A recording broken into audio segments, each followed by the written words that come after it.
reason for divorce in Nigeria, where consummation did not happen between the parties. Assuming maybe immediately after the wedding, one of them traveled that night and promised to return, in a few weeks or in a few months, and then got to wherever his or her destination is and refuses to come back. After extended period, the other party can, citing that reason, be justifiably granted divorce in Nigeria. So that's number one. Number two is where one deserts the other. What is desertion? Abandonment. Where one of the parties leaves the other and absconds, maybe not abscond per se, but just abandons the other person, where they don't do things together. They are no longer man and wife in the sense of, the intimacy, the relationship, the things that happen between a couple. In some instances, desertion may even happen and the both of them are living in the same house. Desertion does not automatically mean, separation, living apart. No. There are cases where desertion can actually happen and both parties are living in the same house. Where one party no longer, sleeps with the other, no longer provides for the other, attends to their needs, no longer relates with the other as man and wife, where there is a loss of consortium between the both of them, where one abandons the other. There are instances where you hear that a couple are living together under the same roof and then they are keeping different bedrooms. They don't interact. Some of them don't even exchange greetings. Where they must interact, some of them would just settle for only text messages or using the children as a medium. So a situation where one has deserted the other, whether with both of them still living in the same house or with both of them living in different, keeping different habitations, whichever, once there is desertion, and that desertion has been sustained, has happened, has lingered for up to 1 year, then the other party, the aggrieved party, can proceed to court and cite that desertion as reason for seeking divorce, and the court will grant it.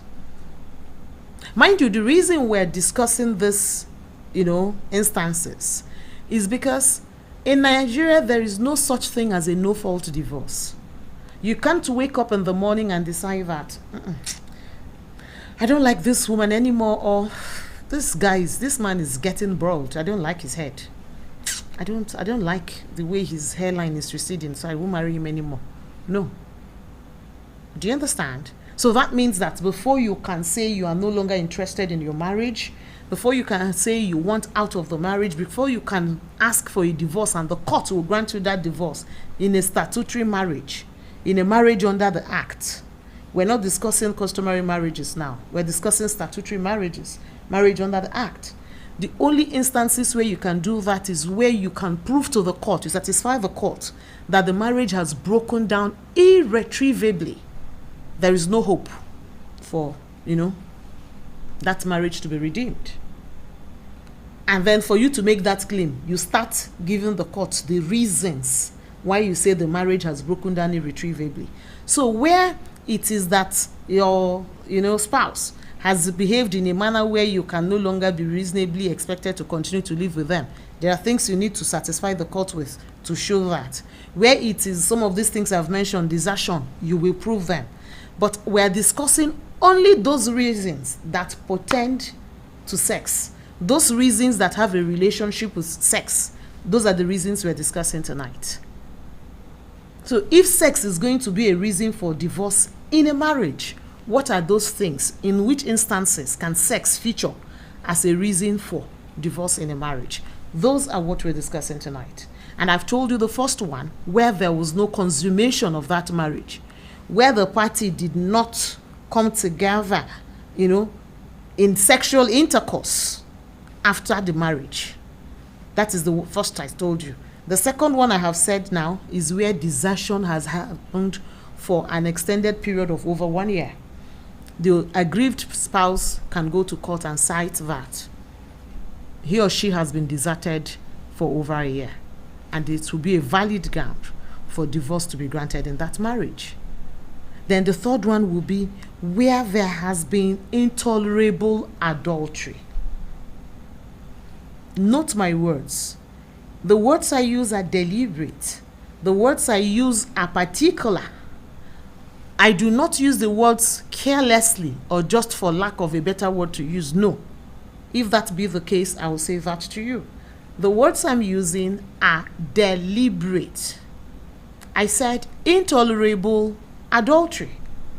So that means that where adultery just happens in a marriage, it is not enough for the court to grant divorce. The mere fact that a man committed adultery against his wife, or that a woman committed adultery against her husband, that mere fact in itself alone is not enough. It is not sufficient ground for, sufficient reason to satisfy the court that marriage has broken down irretrievably.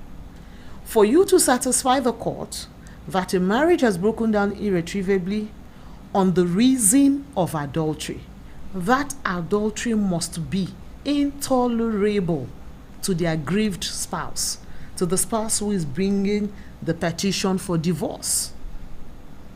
So, assuming a spouse, A, commits adultery against his or her, spouse, against his or her husband or wife, and then after this adultery, the commission of that adultery comes to the knowledge of the aggrieved spouse. The aggrieved spouse quarrels for 2-3 days, makes noise for 2 or 3 days, maybe fights, or even threatens to leave the marriage, or even complains to their family, their friends, their neighbors, to whoever.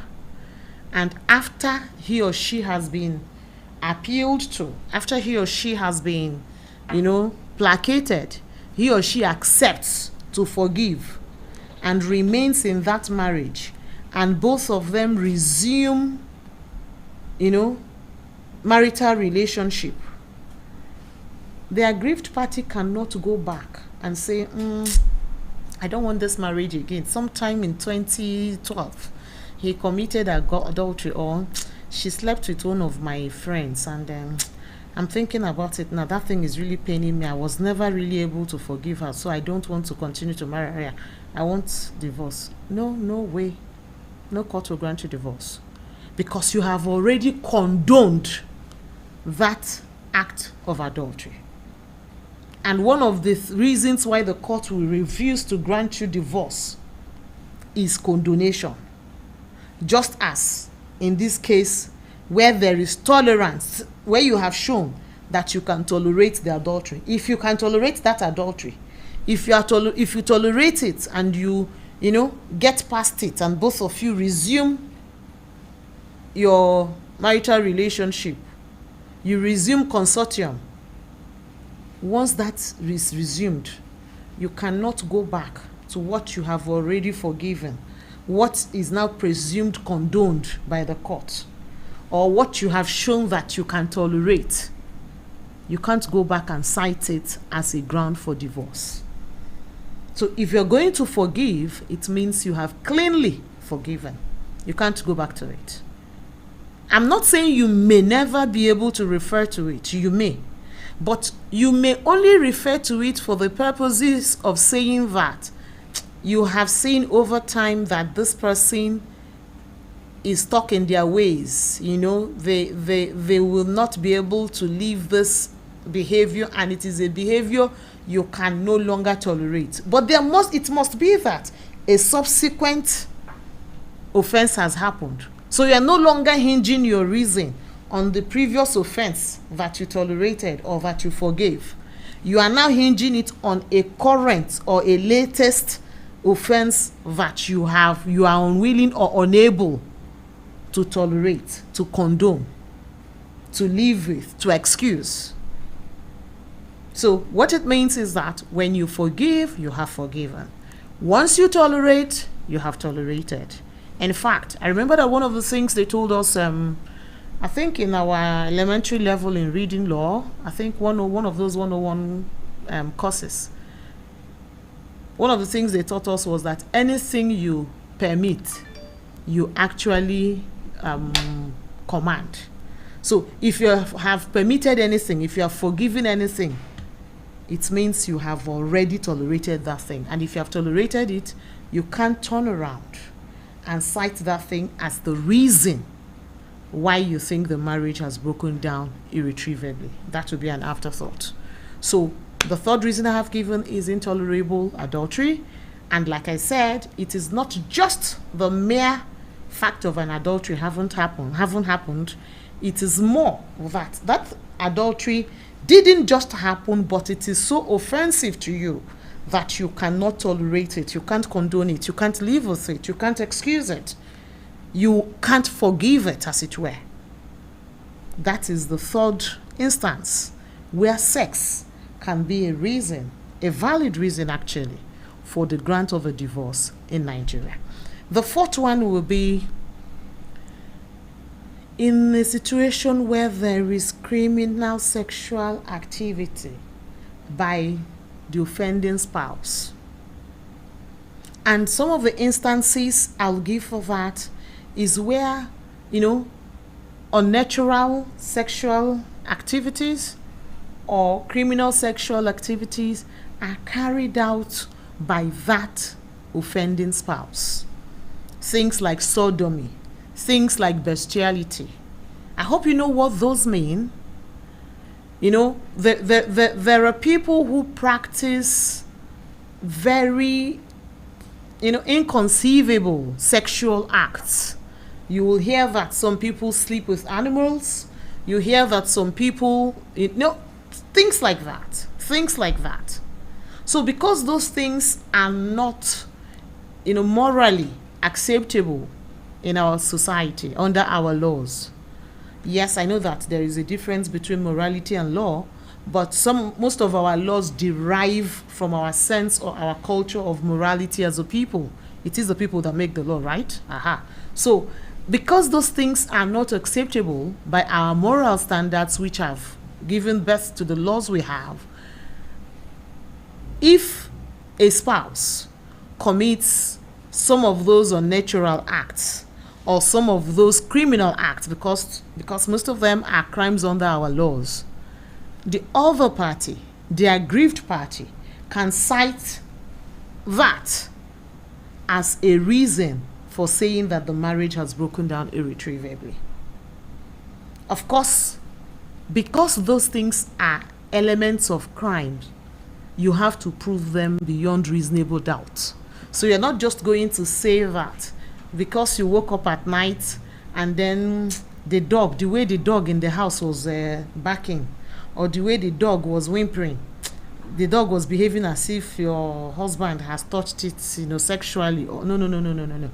It's not going to be a mere allegation. It won't be something that you suspect, you think. You must be able to prove it beyond reasonable doubt.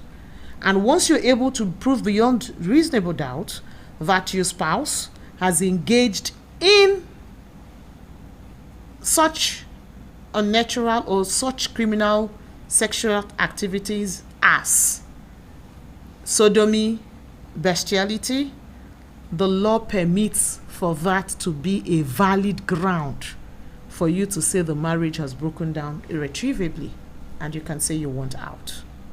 So that is the fourth instance we're discussing tonight as one of the instances, one of the ways where sex is a valid ground for granting a divorce in Nigeria. The other is closely related, and that is where the offending spouse has committed, sexual acts like pedophilia, rape. The reason why I tried to,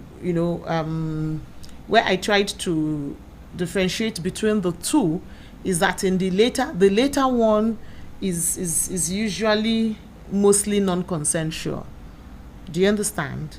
And or it usually happens against persons of who have weaker powers in the power relationship.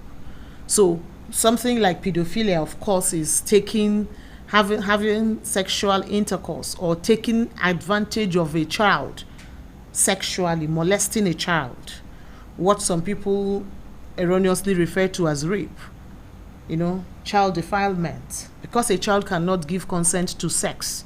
Anybody under the age of 18 cannot give consent to sex. Any consent they give is not consent before the law, because it is not perceived as informed consent. It doesn't matter how big that child looks. It doesn't matter how mature that child looks. It doesn't even matter if it is the child that allegedly seduced you. It is inconsequential. Because, the other party is an adult, that adult is the one who has a duty, the responsibility to protect the child or to guide the child away from criminal activity, from wrongful activity. So it means that adult takes the blame, takes the fall for anything that happens between him or her and the child. It is inconsequential the role the child played in it. The child is innocent before the law. The child is naive. The child is vulnerable, gullible before the law. So if a spouse has committed pedophilia, a spouse has committed rape, a spouse has committed incest, those kind of sexual acts, they can actually be a ground. They can be reasons that you can adduce before the court, or that someone can adduce before the court as valid justification for asking for divorce. So that is where, sexual violence, all of them, I've grouped them under sexual violence because they all fall under acts of violence. I hope you know that not all acts of violence are physical or are verbal, or some of them are sexual. But that's a subject for another day. And then the sixth one, and of course being the last, is where there is failure in restoring conjugal rights in a marriage. What do I mean by that? Now, you remember that the first reason I gave, the first instance I gave, was where consummation has not happened, right? The other instance I gave is where desertion has happened, right? Now, these two instances I gave as 1 and 2, before the others. Number 1 is where they didn't even have the sex at all for whatever reason since they got married. That is the one where there is lack of consummation. Number 2 is where there is desertion, and because of the desertion, sexual intercourse has ceased between the both of them, right? In some cases, instead of asking for a divorce, the law permits that the aggrieved spouse can go to court and tell the court to make an order for restoration of conjugal rights. So my spouse deserted me, God forbid, and I love him too much, I don't want to leave him. I don't want to give up without a fight. Instead of saying, because he deserted me, I'm going to leave the marriage, I can choose to go to court and file for an order for restoration of conjugal rights. And the court will now make that order and tell my spouse, your wife is aggrieved, your wife is complaining, she's deprived, she's sexually deprived. Under the order of the court now orders that you will resume or restore her conjugal rights to her. You will start sleeping with her. The court has the powers to make that order under our Matrimonial Causes Act. Now, where that order has been made, and for 1 full year, or at least 1 full year from since when the order was made, the offending spouse refuses to restore the other, or restore the other's conjugal rights to them, refuses to resume, then that person can be said, in common parlance, at least you don't try. That person can go back to court and say, the conjugal rights was denied. I still came to court to ask that it be restored. The court graciously granted my prayers and ordered that it be restored. Yet, since that order of court, my spouse has continued to refuse to restore this right to me. Therefore, I think it means that this marriage has broken down irretrievably. So, where a spouse refuses to restore the other's conjugal rights to him or her, despite a court order to that effect, and there has elapsed between the time that order was made and the time when this application is brought, about 1 year, the law says that it can be a valid reason, it can be a good instance to show that that marriage has broken down irretrievably and the court can order divorce. So, there you go. There you have the 6 instances or 6 ways where sex can be a valid reason for the granting of divorce in Nigeria. And like I said to you earlier, in Nigeria, we do not practice a no-fault divorce. So what it means is that if your marriage is not working well, if you're less than satisfied with your matrimonial union, if you no longer enjoy your relationship with your husband or your wife, unless you have a reason that falls within the permitted reasons as enshrined under our laws, as provided under our laws, you cannot just pack your things and say, I know they do again. The law does not permit for that to happen. You can't approach the court and tell the court to dissolve the marriage. No. You will need to seek the help you need. It may just be that in getting a counselor, in getting a marriage coach, in getting a therapist, in consulting a family lawyer, you may get the help that helps the both of you to restore affection in the marriage. But where you try everything and it doesn't work, and it becomes inevitable that that marriage, being dead already, needs to be buried by a divorce, only then can you approach the court. And you must satisfy the court that indeed, by XYZ reasons, that marriage has broken down irretrievably. And I have just enlightened you tonight on some of those reasons that you can adduce before the court that are related to the fundamental subject of sex. So, there we have it tonight. On this 25th episode of your favorite family law talk show, yes, the late night.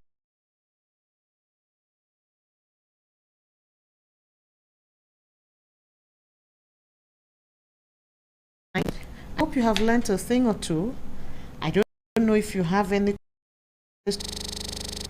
Let me check and see. I would only attempt 1 or 2, and then the others I will answer you inbox. Let's see. Oh, someone simply says, well done, Mama. I have missed your show. Welcome back. Thank you very much, Torrenti Kaza. I've missed you too. For the past about 2 weeks, I was really under the weather and was on hospital admission. I found God that I'm a lot better today. Thank you. And I'm so sorry for all of you that missed me. I didn't put up an explanation. I'm sorry. I really was ill. I'm so sorry. I'm glad to be back.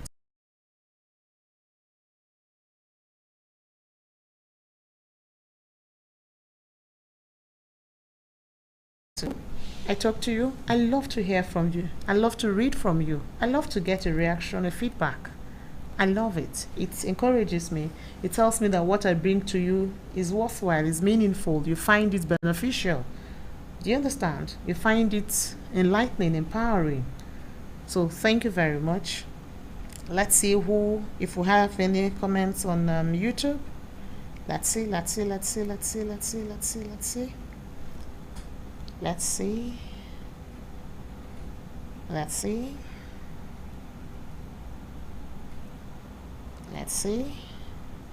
I can't find a comment.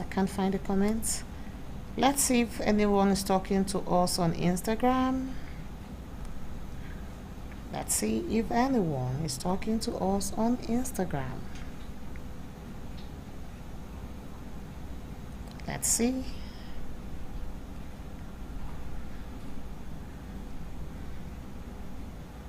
I can't even find us on Instagram. What's happening? It appears we're not. Are we not broadcasting on Instagram?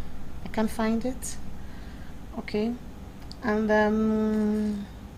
on TikTok, I just see that a lot of people are asking to join live as a guest. Okay, let's see. I don't know if the person probably has a question or a comment, a contribution or something. Let's try one person there. Thank you to all of you who joined on live. If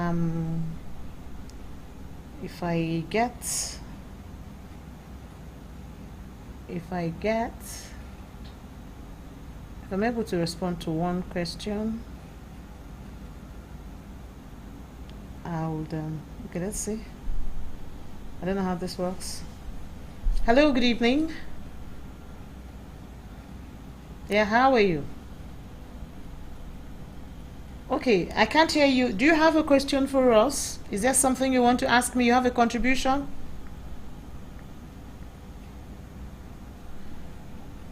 Your voice is faint. I can't hear you. I can't hear you.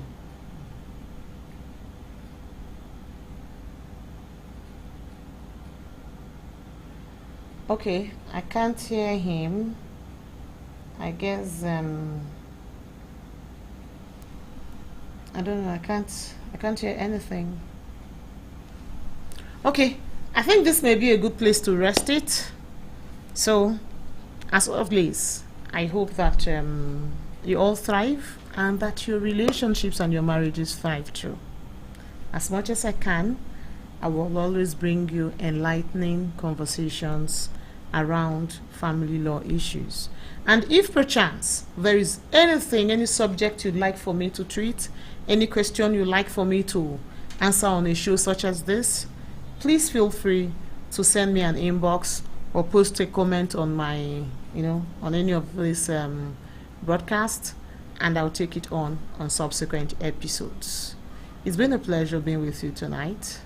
It's been your host, Choma Onyenucheya Uko, the Zest Family Lawyer.